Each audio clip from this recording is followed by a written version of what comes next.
Grammar Girl here. I'm Mignon Fogarty, your friendly guide to the English language. We talk about writing, history, rules, and other cool stuff. Today, we'll talk about smelly, skunked words and how you can use pronouns to be more persuasive.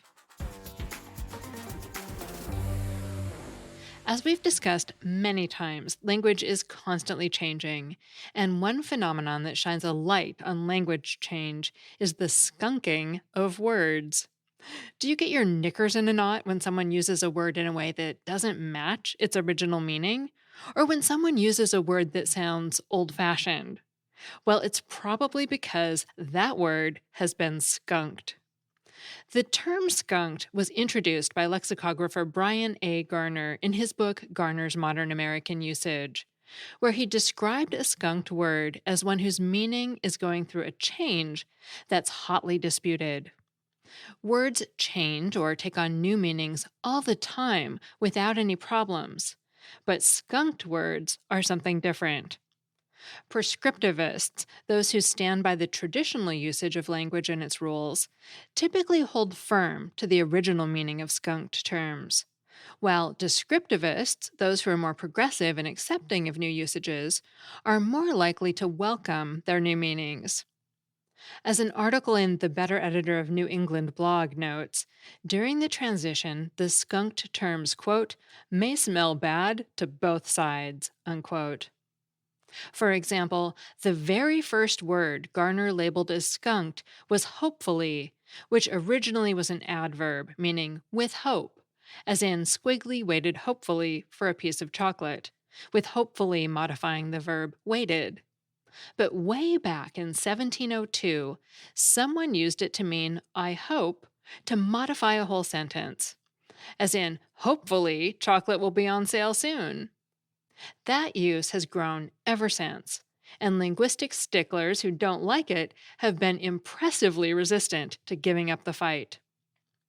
Today, even though nearly all style guides and dictionaries include the I hope meaning for hopefully, Garner continues to call it skunked and recommends against it, but also acknowledges that hopefully to mean it is hoped or let's hope is, quote, now part of American English and has all but lost its traditional meaning, unquote. And given that statement, it's actually surprising he still calls it skunked, because by his own definition, it doesn't seem to fit anymore.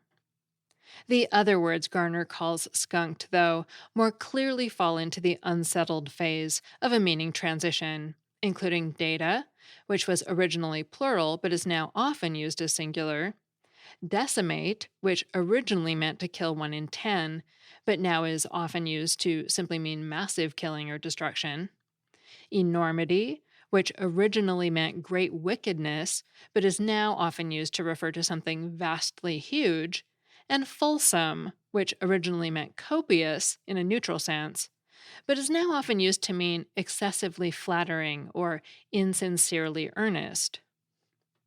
With all these terms, you could get grief for using them, or people may not understand your meaning however you use them, making them problematic for professional writing. Sometimes you just can't win. Other words lexicographers have called out as skunked include bemused, which traditionally meant confused or bewildered, even though many people today use it to mean amused, and nonplussed, which traditionally meant to baffle or confuse, and is now increasingly being used to mean unfazed. There's something especially funny about people being confused about the meaning of words that originally meant confused. Nevertheless, the confusion is so widespread that these words have generally been skunked, meaning it's best to avoid them, especially in writing. You may have noticed that most of these aren't the most common words we use, and being uncommon is something that sometimes seems to help a word get skunked. One example Garner highlights is effete, which traditionally meant worn out or exhausted, but came to be used to mean sophisticated or snobbish after Vice President Spiro Agnew popularized that meaning in the phrase effete corpse of impudent snobs. This originally mistaken meaning probably gained traction from the rhyme between effete and elite.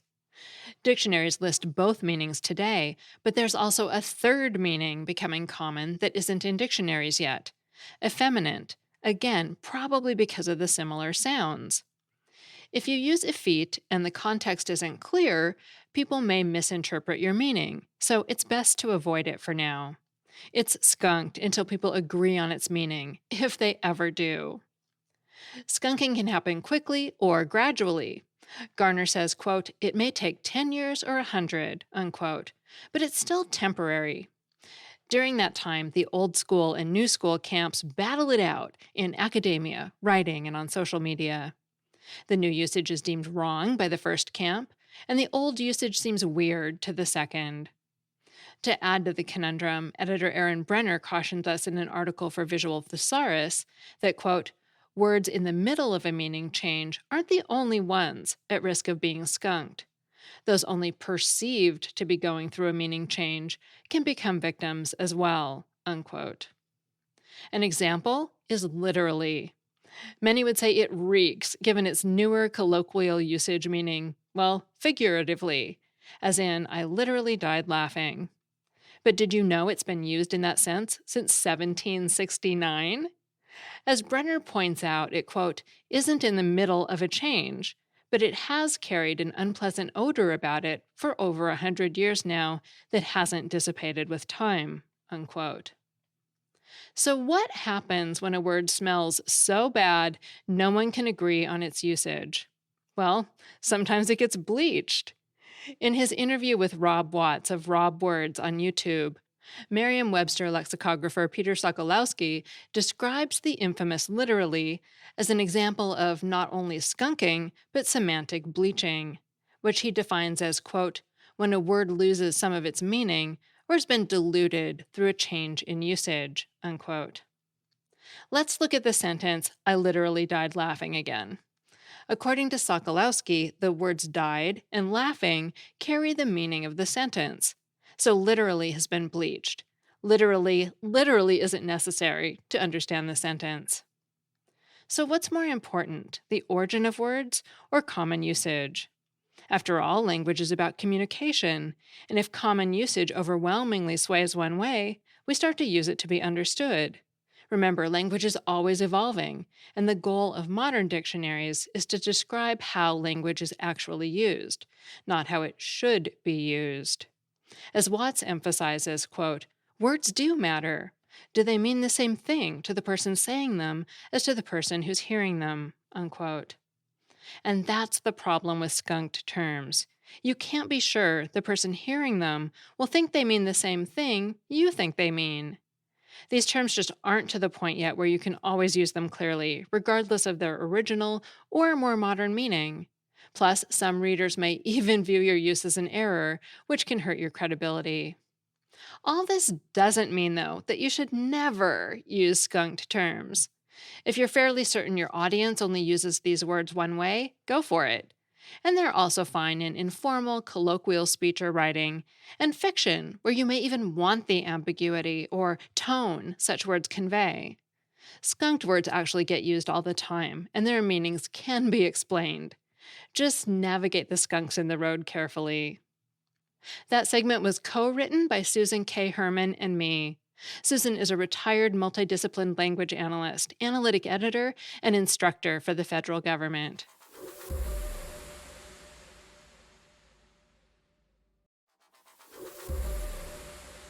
How we use pronouns has long been at the crux of heated debate and social reform, not only in how we talk about gender, but also in what they reveal about how we relate to each other. By looking at what pronouns people use in a variety of high stakes situations, psychologists and linguists have discovered that the pronouns we use reveal a lot about how we express power and social status. For example, looking at the way higher status people and lower status people use pronouns when they're talking at work, psychologist James Pennebaker and his colleagues found that people who took on leadership roles used fewer first person singular words, so less I, me, and my, and more plural words, so more we, our, and they. while those in subordinate roles used the singular words more. Now, this may seem surprising when you first hear it, since I might seem like the ultimate power word, as in I expect or I need. But as anyone trying to effectively parent or supervise has learned, telling someone what they need to do by couching it in terms of what you want rarely works. Instead, to build a team, to motivate people, you have to convince people you're in it together and that it benefits them as well as you. So, welcome to the world of we and us rather than I. Since using we more than I seems to carry with it a sense of collective experience and a correlation with leadership, politicians have, not surprisingly, also jumped on that rhetorical bandwagon. A study that examined campaign speeches of Australian Prime Minister candidates found that the winning candidates used more inclusive we and us pronouns than those who lost in 80% of all elections. What's more, a series of data analyses for the Language Log blog, run by the University of Pennsylvania professor Mark Liberman, found that there's been a clear increase in the second person plural pronouns, again, we and us, across presidential State of the Union addresses since World War II. This research suggests that we prefer leaders whose language suggests they see themselves as one of us and that they socially identify as part of a collective, rather than leaders who set themselves apart by using pronouns that refer to themselves a lot. But this tendency to favor political leaders who prioritize social connectedness rather than exceptionality and unique experience doesn't seem to have always been the case, since the pattern only emerged in the last century.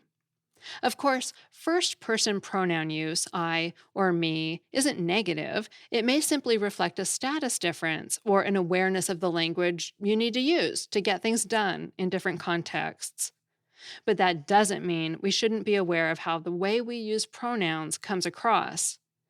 When we have to manage people and achieve group goals, whether in a boardroom or as a family unit, we tend to start using words that signal inclusivity and highlight connectedness. In contrast, when we're trying to please someone who has higher status than we do, or when we're more focused on a specific role we're performing, we use more I words, as in I did X or I'm trying to Y. And not all I is created equally, as Dr. Pennebaker's work suggests. Sometimes I can express narcissism, as in I need or I want X. But just as often, it can also express politeness or softening, as in I hope or I think X, which we often have to do when we're in a less powerful position. Likewise, the we pronoun can also be used in ways that highlight separation and division. For example, when working within departments or groups that define a we in opposition to and not in concert with other groups, rather than seeing themselves working toward shared goals, an us versus them position. And of course, there's also the royal we, used by lofty kings and queens ruling over their subjects. In short, though, researchers do find clear patterns that show advantages when people use more pronouns that focus on others.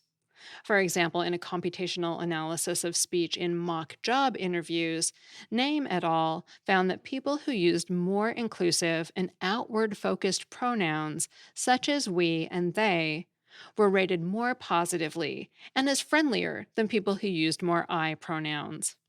So the next time you're in a high stakes situation, be it a job interview or broaching a delicate topic with a spouse or a teenager, let the research guide you and pay close attention to your pronouns. That segment was written by Valerie Friedland, a professor of linguistics at the University of Nevada in Reno, and the author of Like Literally Dude, Arguing for the Good in Bad English. A version of this piece originally appeared on Psychology Today, and you can find her at valeriefriedland.com. Finally, I have a Familect story. Hi, Mignon. My name is Corinne, and I have a Familect to share. In the early 90s, My mother gave my children a set of video cassettes called Quigley's Village. It featured a group of cute animal puppets who would sing songs and learn about Christian values. The videos were very hokey, but they got a lot of play during those years. This was a time when my children were at their peak preschool cuteness with big eyes and big mouths and lots of energy. And to my husband and me, they looked like cute little puppets. So we began referring to them as the Quigleys. And to this day, he and I still use the noun Quigley to describe any child, small child, particularly one that has lots of energy or is very talkative. I am pleased to report that my children have begun having Quigleys of their own. We have Quigley number 6 arriving later this year, and it's always a happy time when the house is full of Quigleys. Bye-bye. Thanks so much, Corinne. I love it. Congratulations on all the Quigleys in your life, including the pending arrival. If you want to share the story of your Familect, your family dialect, a word your family and only your family uses, call the voicemail line at 83321-4GIRL. It's in the show notes, and be sure to tell me the story behind your Familect because that is always the best part. And if you're a Grammarpalooza subscriber, you can also send a voice memo. I send text messages with fun facts a couple of times a week, and it's a great way to support the show. The first 2 weeks are free, and you can sign up by visiting joinsubtext.com/grammar or texting hello to 917-540-0876. Grammar Girl is a quick and dirty tips podcast. Thanks to marketing associate Davina Tomlin, ad operations specialist Morgan Christensen, audio engineer Nathan Sems, digital operations specialist Holly Hutchings, marketing assistant Cameron Lacey, and director of podcasts Brandon Getches, who just started taking an improv class. And I'm Mignon Fogarty, better known as Grammar Girl. Remember to look for Grammar Girl Conversations. This Thursday, I have an interview with Eli Bernstein about his Dictionary of Fine Distinctions that looks at words with close meanings, like what is the actual difference between a street, an avenue, and a drive? That's all. Thanks for listening.